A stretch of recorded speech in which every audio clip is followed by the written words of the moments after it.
बासमतीच्या भातावरती वर्ण दिलं तू मला, वरणावरती धार तुपाची देशील का ग मला. त्यांच्या शेजारी बसले होते जितेंद्र अभिषेक. ते अगदी कमी जेवतात.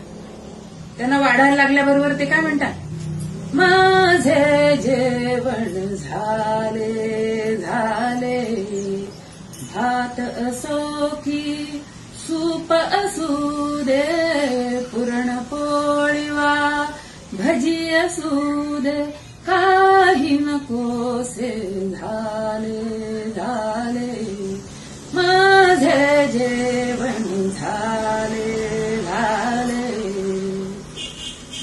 उषाताई मंगेशकर हातात लाडूची परात घेऊन सगळ्यांना वाढतायत, आग्रह करतायत. ते बघून आशाताईंना त्यांची फिरकी घ्यायची लहर आली. त्या काय म्हणाल्या, लाडूची परात तुझ्या गहाती, मजेत सारे हे लाडूच खाती, जिलबी नको बासुंदी नको, लाडूच सर्वांच्या हाती,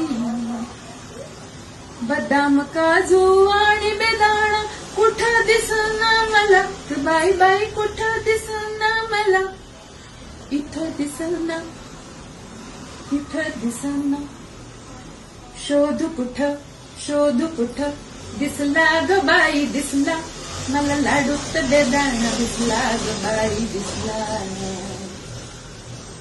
हृदयनाथ मंगेशकर जेवायला बसले आणि तिघी बहिणी त्यांना आग्रह करतात.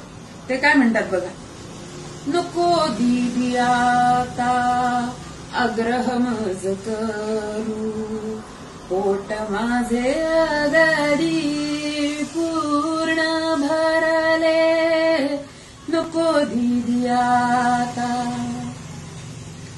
आज जेवणात कढी खूप सुंदर झाली होती बरं का. आता लता दीदी त्याची आठवण ठेवून समारोप करताना काय म्हणतात बघा, जेवणात ही कढी अशीच राहू दे, भोजनास